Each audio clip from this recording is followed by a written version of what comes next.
Welcome to the RePsychled podcast, where we discuss everyday issues from a mental health perspective. We are your hosts, Dr. Rashonda Strickland, Dr. LaFanya Jones-Hines, and Dr. Nichelle Wall.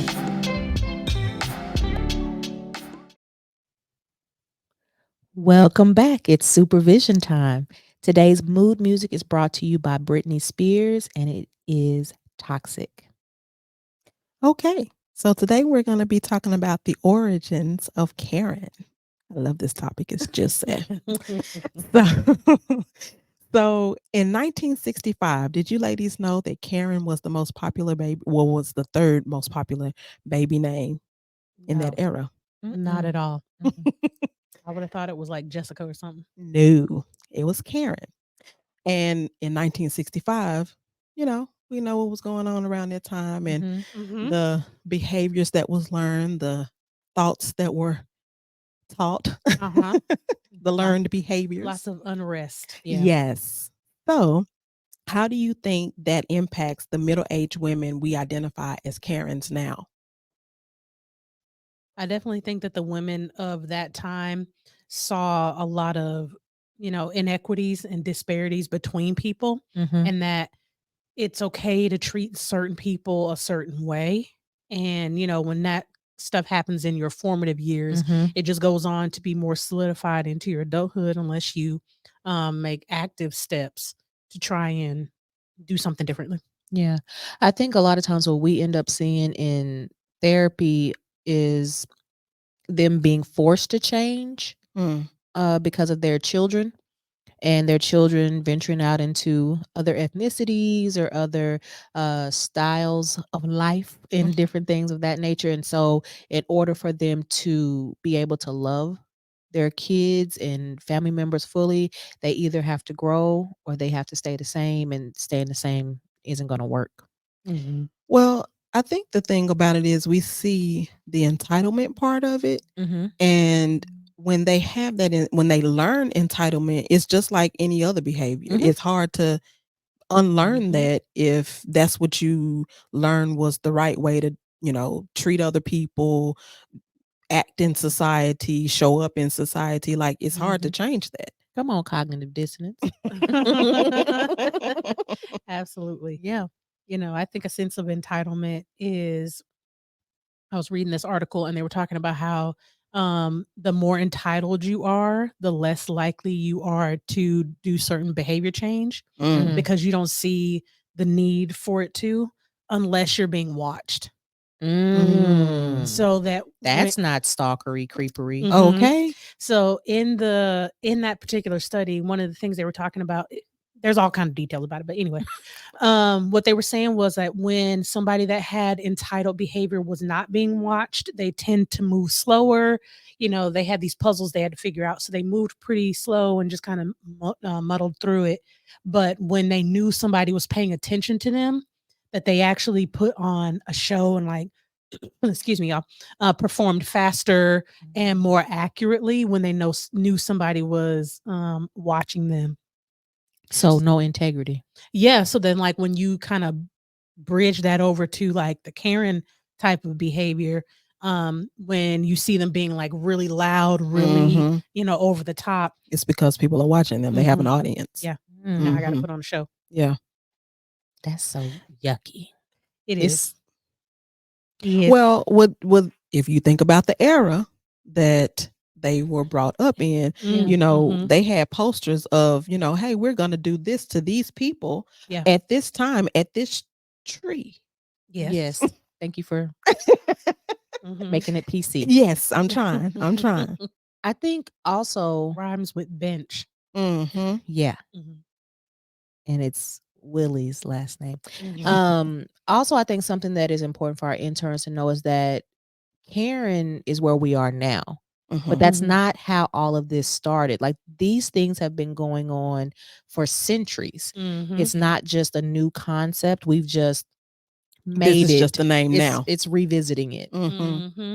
Yeah. So, there was originally something called the Miss Ann, and this was a term that Black enslaved individuals would use towards their, owners.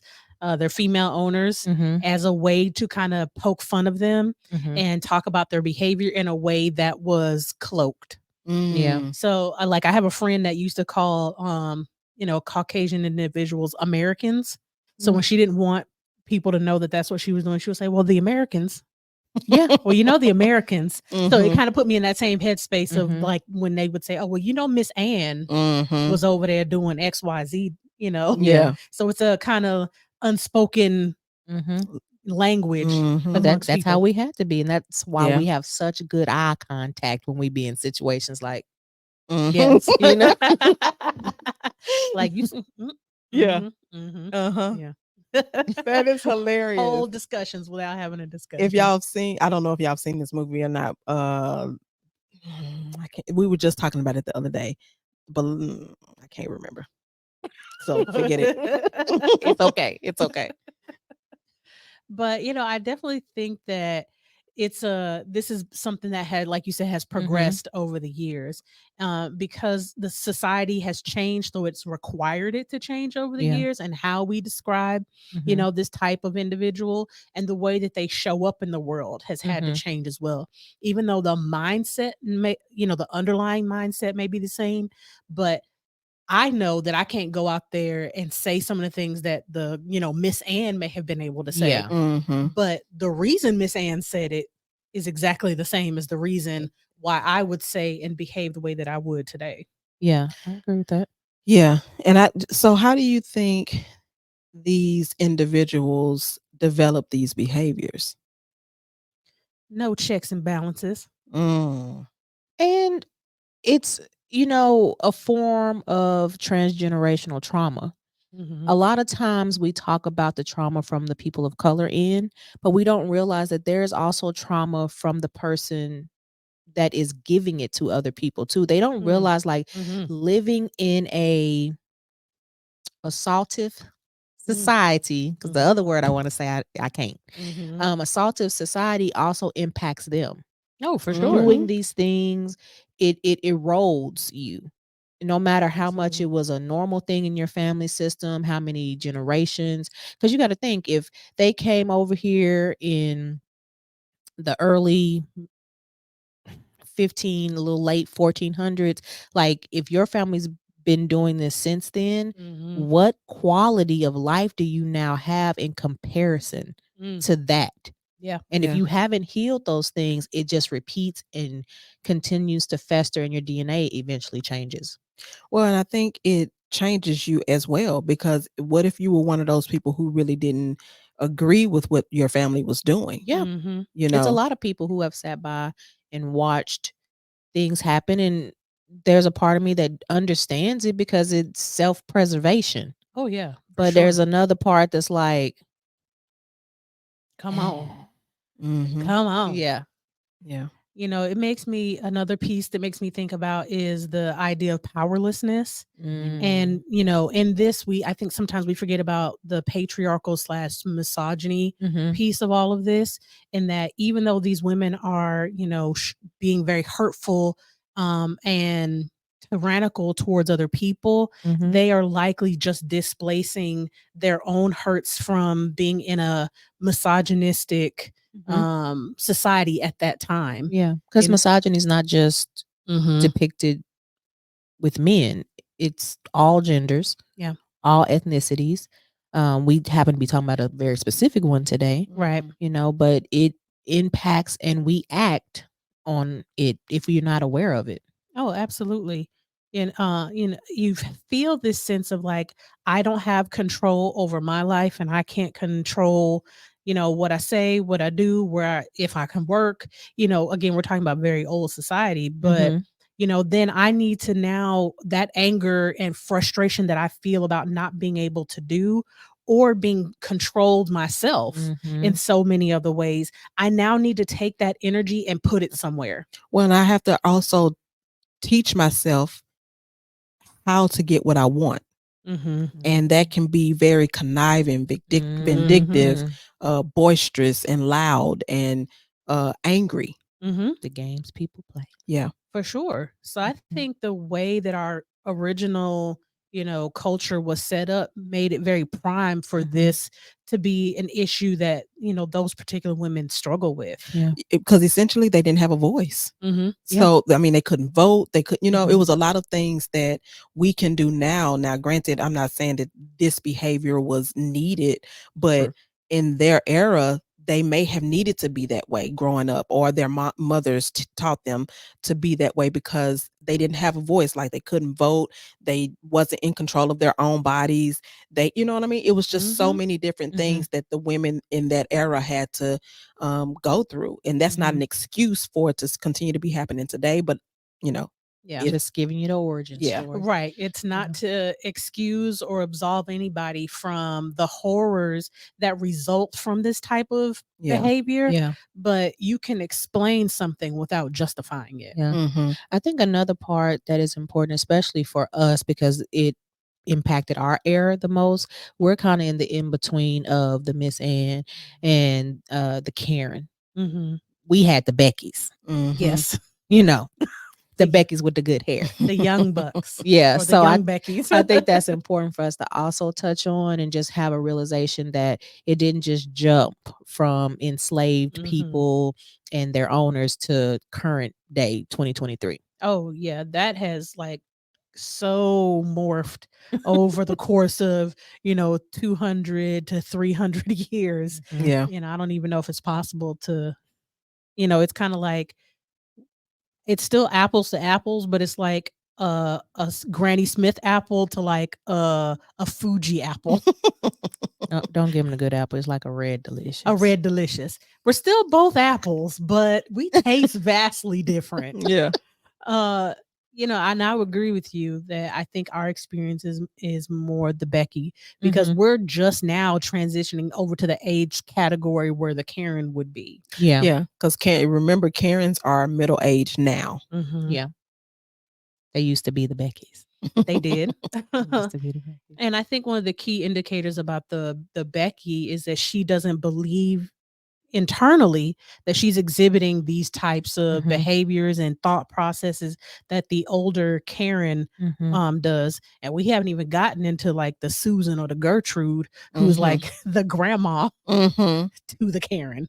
Mhm. Yeah. She has a whole nother level. Mhm. Mhm. But So the Beckys, they think that it's okay to touch our hair.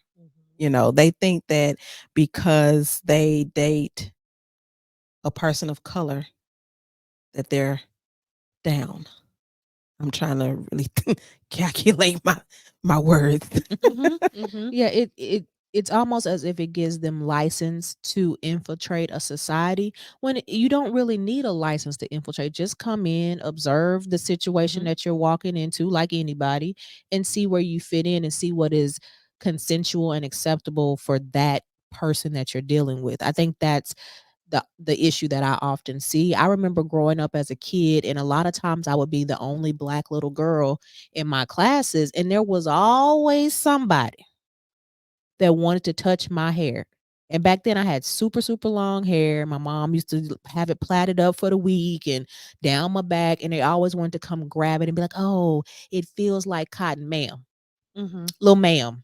Can you not Mhm. can you not say that? Mhm. Mhm. And can you not touch me? I don't want to be touched. Like I've always been the introvert that I am. So Mhm. it'd be like, stop. Yeah. Mhm. I had a coworker do me like that one time. She actually Mm. ran her fingers through my hair, Oh, but it that's caught a me. habit for you. Yeah, like that's an inside joke, y'all. Complete inside joke. And the thing I remember her saying, she was like, "Oh, it's soft," and it caught me so off guard. I was like, I don't know whether I should be offended by that, or because in my mind, I think she meant it as a compliment, or she was surprised, but I don't Probably think she both. yeah, I don't think she meant it like to tear me down, Mhm. but it still put me in a weird like, do I say thank you? Do I say like See, I yeah. get that. I get people wanting to touch my fro whenever I wear my fro. And one time I said, "Yeah, sure." And she touched it and she said the same thing. "Oh, it's soft." Well, what did you think it was gonna be? Okay, let Yeah. me give you a mini hair 101. Okay, because my mom is in the industry. Curly hair is just in a circle. Okay, you threw it in a circle. That's all. Straight through it in a circle. Okay, Mhm. that's the ends, or maybe it's a zigzag. It just means that a lot of times the hair follicle is going to be more open because it's in a circle and it's not straight. Mhm. Calm down. Like Yeah. learn, just learn. That's what I really feel like also is the element that these particular types of individuals miss is Yeah. that there's not a lot of education. It's just like, okay, this is my experience of this, so this must be the world's experience. Well, when we talk about the origin part, I've not had to educate myself Mm-hmm. on Mhm. these things because I know it all. I know it all and the world was built to serve my needs. Mm-hmm. And what they have experienced is not the truth. It's not a Yeah. reality. Right. Especially for the people that come from the old version, of what the Karen was. Yeah. I didn't have to. Why would I need to learn anything about you or any other person? Because society has shaped itself to fit me. Yeah.